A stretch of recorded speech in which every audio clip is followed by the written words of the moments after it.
Hello, welcome to Prophets of Islam, calling on the biblical prophets in our Christian witness to Muslims. This is just a trailer, really. I want to start by telling you a story.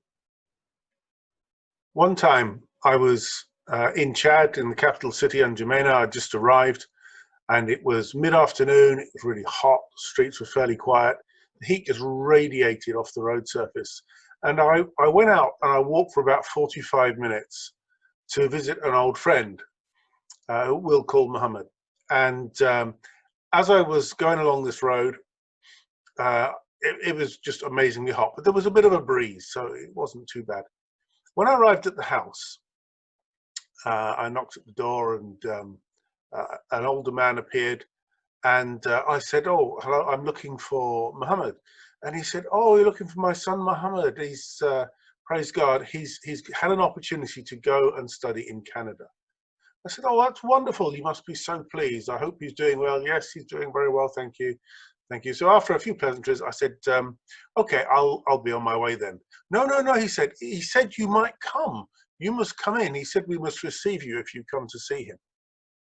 So he led me inside, and I stepped from the outside where it was very hot and there was a breeze into this little airless room with soft furnishing. I just began to melt, just dripping with sweat. And the family all filed into the room and sat round expectantly. And I thought, well, let's see what the Lord will do here. And so I sort of, exchanged a few words with them, tried to draw something out. They brought me some glasses of water, and I drank some water and melted some more. And they brought in some sweets to eat. Thank you. Then they brought in some Coca-Cola, and so I don't really like Coke. I drank the Coke, and I thought, well, I've done my bit now. I can go. And I was just getting up to go when a young man came in with a tray full of hot tea, hot sweet tea, and you have to drink 2 glasses. So I was absolutely sodden by this point. And the conversation wasn't going anywhere, and I thought, well, I really must go. I've been here about 20 minutes. And just then, a man burst through the door and said something like, "Islam is the only way. If you're not a Muslim, you're lost." And he sat down on the other side of the room and looked at me and said, "Who are you?" So I greeted him and I explained who I was, and that I was a teacher of the holy books, the Torah, the Zabur, and the Injil. And the whole family then looked at this local cleric to see what he would say. And he sort of said, and then he started speaking Arabic, started speaking about the Torah and about various things, generally started preaching. And he mentioned Abraham several times. Abraham, the great Muslim, Abraham, the man of faith, Abraham this, Abraham that. And after a while, after it was his turf, so I wasn't there to argue, I interrupted gently and said, "Excuse me, haven't you forgotten to mention Ibrahim Khalil-Allah, Abraham, the friend of God?"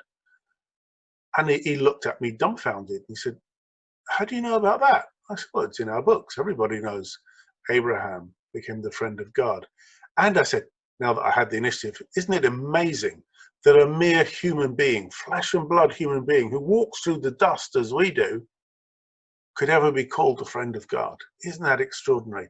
And it wasn't because of something he did or was able to earn it. It's by the grace and the kindness of God. And Abraham believed God and was able to become God's friend. And he said, "Yes, indeed." And then he started off again, and he was speaking about this and that. And he referred to Joseph, the wonderful example that Joseph is.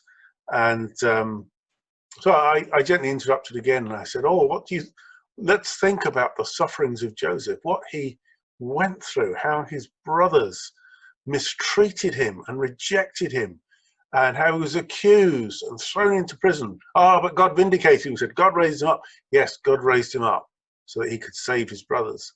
So Joseph suffered, and as a result, saved his brothers. Isn't that a wonderful story? Anyway, we didn't stay there much longer.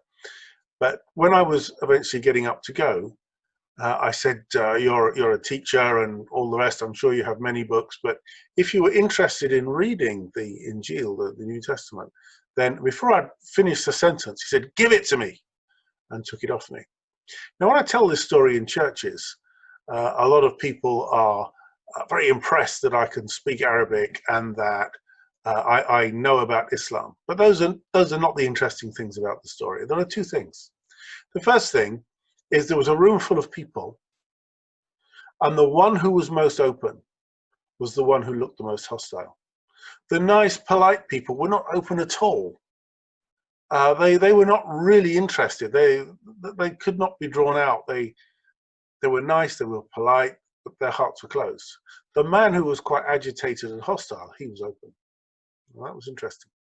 The second thing is this: the conversation turned, what became a conversation, when I brought in a reference to the prophets. And that's what this series is about. It's not about chronological storying.